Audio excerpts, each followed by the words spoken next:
কত আছে 5%। এটা কিসের চার্ট? ডেইলি প্রোডাকশন আউটপুটের chart. Daily production output market হচ্ছে 500 আর টুইসডেতে কত 540 এর উপরে।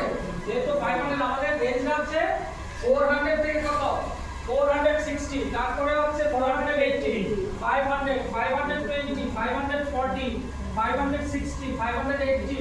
মানে ডিফারেন্স কত করে আছে? ডিফারেন্স হচ্ছে 20 করে আমাদের ডিফারেন্স আছে, তাই না? তাহলে টুইসডে হচ্ছে 540 মানে হচ্ছে 550, টুইসডেতে 550 আছে কারণ ডিফারেন্স তো 20।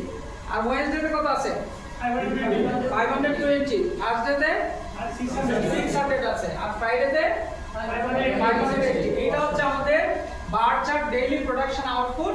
এটা নেক্সট হচ্ছে আমাদের ডিফেক্টস। দেখেন ডিফেক্টস এর যে আমাদের একটা ডায়াগ্রাম আছে অর্থাৎ লাইন গ্রাফ। এটা হচ্ছে লাইন গ্রাফ বলা হয়, লাইনের মতো দিছে তাই না? ডিফেক্টস ট্রেন্ড যেমন স্যাটারডেতে কয়টা ডিফেক্ট ছিল এখানে